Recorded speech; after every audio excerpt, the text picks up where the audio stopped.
Alright, now scream. Ah! Harder. Ah! What you're watching is supposed to be therapy, but for those who've experienced it, it's more like a horror story. So this clearly brings back memories for you, Lisa. Oh, yeah, terrible ones. I mean, my heart rate's gone up. My blood turns cold. He just wanted to cuddle me all the time and was always trying to touch me. And did? He did. For Lisa Wetzler, it was the ultimate sin, her trust betrayed when she was most vulnerable. Well, it wasn't until, like, the police said, that he's not qualified, what he's doing is not right, and he's doing it to other people. And I knew it wasn't right myself, but I thought other people seemed to be, go through this therapy and they're fine. That it was me, it was my fault, that I was a bad person. Yes. No. Yes. No. But in this story, the only bad person is the one dishing out the treatment, relationship counsellor Chris Nestor. Sometimes I do things like I hold somebody. Do you think he should be counselling people? No, I think that he really should be stopped. Michelle Smith is a qualified psychologist, trained in some of the methods Mr Nestor claims to use.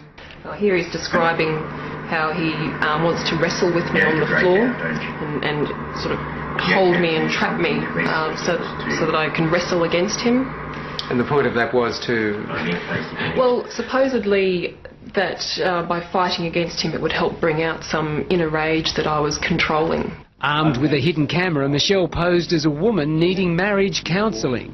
Chris Nestor, who advertises in the Yellow Pages, gladly gave her 4 4-hour counselling sessions in 4 days. The first 2 at his office under his home, which also doubles as a pest control business in Yeppoon in central Queensland. He just said, yell, and he pressed on my stomach and yelled and pressed on my chest, and then I said, I'm feeling really uncomfortable, I feel fine now. But he grabbed me around the throat and I said, again, I feel fine. You're like a squeeze.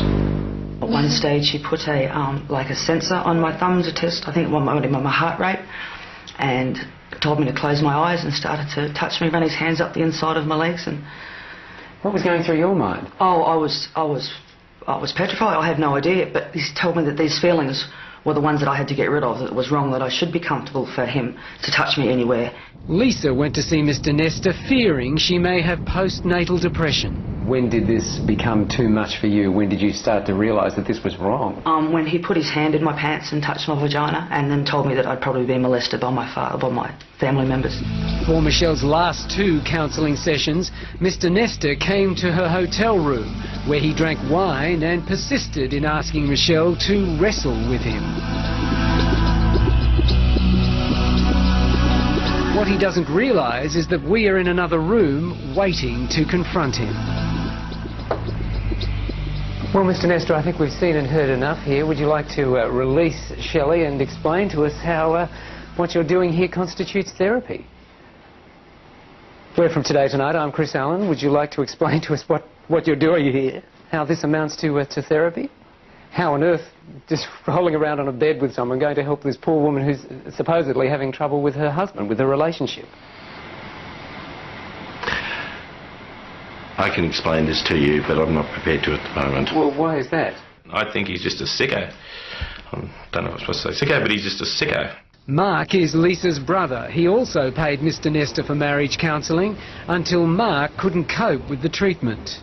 And then he sort of put his hand on my leg towards my groin and say, well, is this uncomfortable? And I just pull his hand away and say, mate, I'm here to try to fix my marriage. I didn't want to be here to see what you think I've got problems somewhere else, which I haven't got, so no worries. And then the final one was when he sort of said, well, this has worked before with people, with men, that have trouble with things. If you go to the toilet, have to urinate, and I hold it for you.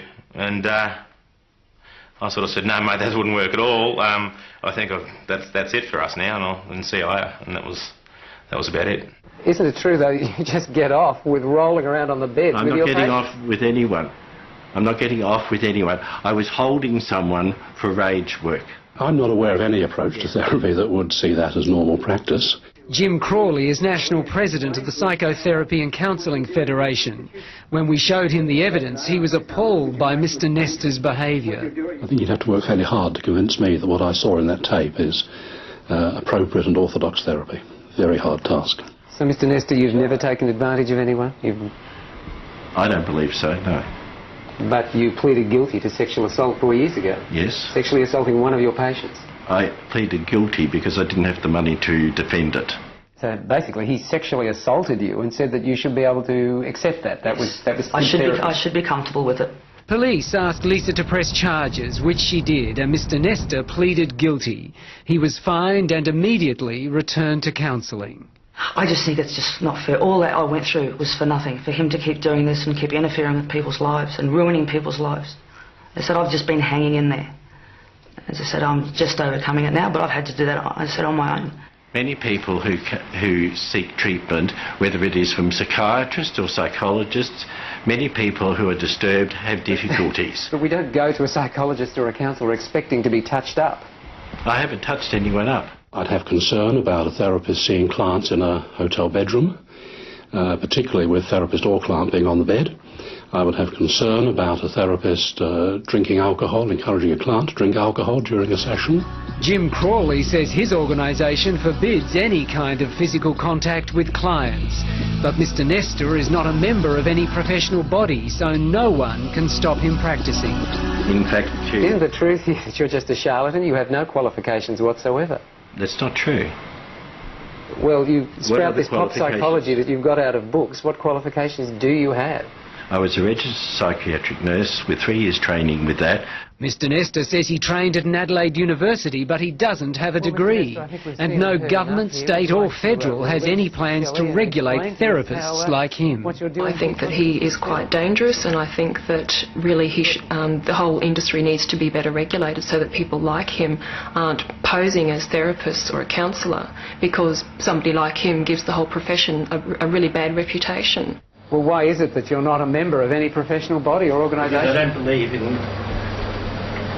that that's a necessity to be able to help people. Well, most people would. Obviously, there are no controls over what you do, are there? Isn't that the case? There are no government controls over what you do. I'm not prepared to discuss this. How can there be nobody to stop him from doing these things? No, it's just wrong. I was just upset for a very long time. I'm just angry now.